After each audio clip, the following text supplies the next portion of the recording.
कानी बहू। किशोरी लाल जी के बेटे राघव की शादी की बात जगह जगह चल रही थी, लेकिन किशोरी लाल जी को कोई लड़की पसंद ही नहीं आती थी। और उसकी एक ही वजह थी, किशोरी लाल जी का लालची होना।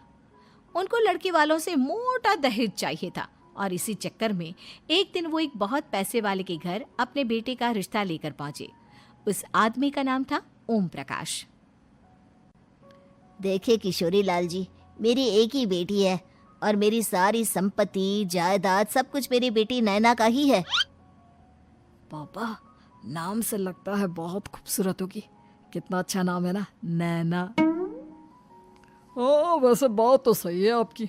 अब इतना पैसा है, जमीन जायदाद है, इकलौती बेटी, आप भी क्या करेंगे? सब कुछ उसे ही देंगे ना। बिल्कुल ठीक पहचाना आपने। बस बेटी की शादी और सारी जायदाद उसके नाम। पापा, बिना देखे हाँ कर दीजिए ना। इतना अच्छा रिश्ता फिर कहाँ मिलेगा? माला माल हो जाएंगे हम। मैं अपनी बेटी को बुलाता हूँ। अरे नहीं नहीं नहीं नहीं, आपकी बेटी का नाम नैना है, सुनकर ही लगता है बहुत सुंदर होगी। रहने दीजिए अंकल, मैं तो आपकी बेटी के नाम से ही इतना खुश हो गया हूँ कि उसे बिना देखे शादी करने को तैयार हूँ। अब तो मैं उसका चेहरा सीधे शादी के बाद ही देखूंगा। और इस तरह राघव नैना का चेहरा नहीं देखता और उससे शादी कर लेता है।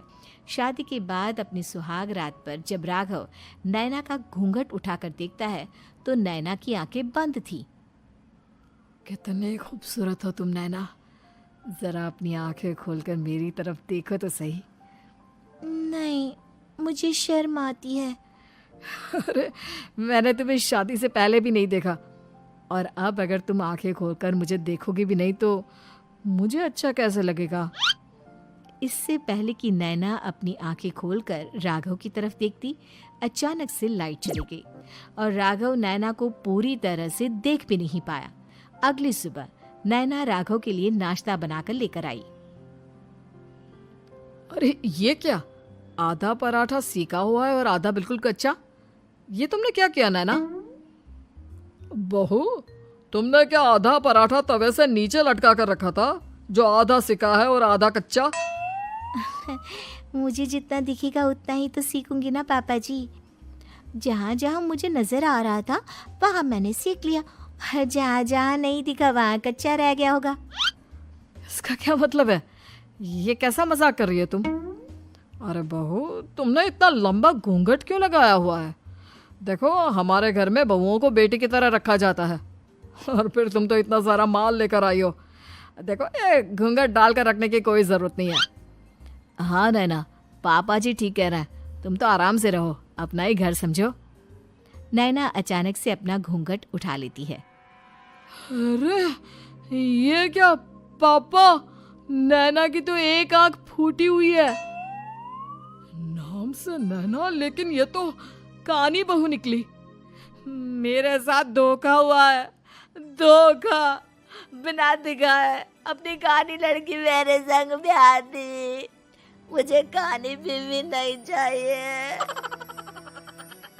मुझे अभी ओम प्रकाश जी से बात करनी पड़ेगी। आखिर उन्होंने मेरे साथ ऐसा किया क्यों? अरे, आप लोगों ने ही तो पापा से कहा था कि आप लोग शादी से पहले मुझे देखना नहीं चाहते। अब मेरे पापा पर क्यों इल्जाम लगा रहे हैं? अरे लेकिन उन्हें बताना तो चाहिए था ना कि तुम कानी हो, एक आंख से तुम्हें दिखाई नहीं देता। किशोरी लाल और राघव नाराज होकर ओम प्रकाश को अपने घर बुलाते हैं। पापा जी, ये आपने क्या किया? शादी से पहले बताया क्यों नहीं कि नैना की आंखों में परेशानी है? अरे, आप ही ने तो लड़की देखने से मना कर दिया था। और लेकिन आप बता तो सकते थे। आपको तो हमारी बेटी की प्रॉपर्टी चाहिए थी, वो भी पूरी की पूरी। अब क्या हुआ अगर उसे आधा दिखाई देता है? प्रॉपर्टी तो आपको पूरी मिल गई ना। अरे ये क्या बात हुई? मेरी शादी प्रॉपर्टी से नहीं, आपकी बेटी से हुई है। अब ये तो पहले सोचना चाहिए था, तब तो मेरी प्रॉपर्टी देखकर तुम्हारी जुबान लप लपा रही थी। लेकिन मैं कानी लड़की को अपनी बीवी बनाकर नहीं रख सकता। पापा, कुछ करिए ना आप। हाँ, करता हूँ। देखिए ओम प्रकाश जी, आप हमारे साथ ऐसा नहीं कर सकते। और तुम देखो, अगर तुमने मेरी बेटी से शादी तोड़ी ना, तो जो भी प्रॉपर्टी मैंने तुम्हें दी है वो तो पूरी की पूरी वापस ले ही लूँगा, और आधी प्रॉपर्टी तुम्हारी भी लूँगा। अरे मेरी आधी प्रॉपर्टी भला क्यों लेंगे आप? इसलिए क्योंकि मेरी बेटी को आधा नजर आता है और उसकी नज़र अभी तक तुम्हारी आधी जायदाद पर ही पड़ी है। अब तुम उसे घर से निकालोगे तो कुछ तो लेकर जाएगी ना। और अगर हम आपकी बेटी को अपने घर की बहू बना कर रखे तो? तो तुम्हारी पूरी प्रॉपर्टी तुम्हारी ही रहेगी, और जो मैंने तुम्हें दिया है ना, उसमें से बस मैं आधा लेकर जाऊंगा। अरे लेकिन अब आप अपनी दी हुई प्रॉपर्टी में से आधी वापस क्यों लेकर जाएंगे? अगर मैं आपकी बेटी को अपनी पत्नी बनाकर रखने को तैयार हूं तो? इसलिए ताकि भविष्य में अगर तुम मेरी बेटी को धोखा दो तो उसके पास कुछ तो रहे जो पति का हो। वैसे मेरे पास तो बहुत कुछ है, लेकिन अपने पति की कोई निशानी तो उसके पास होनी चाहिए ना।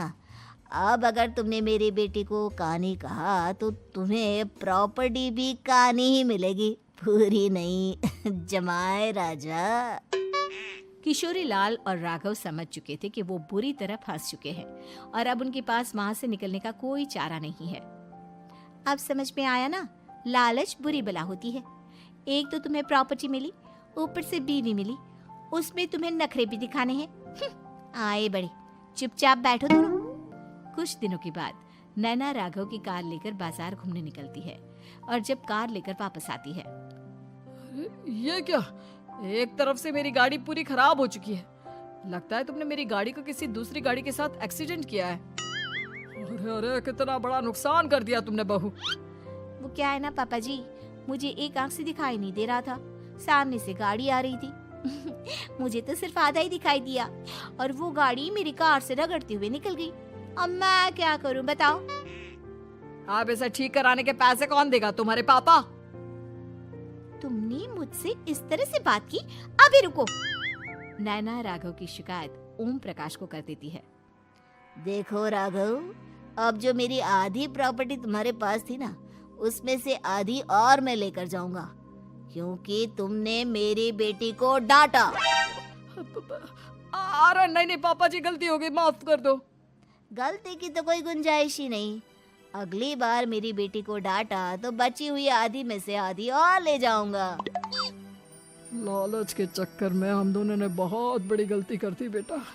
एक तो तुम्हें कानी बहू मिली और ऊपर से जो माल मिला वो भी काना।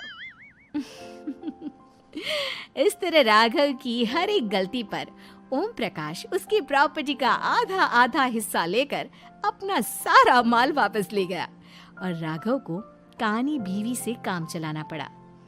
भाई लालच वाकई में बुरी बला है।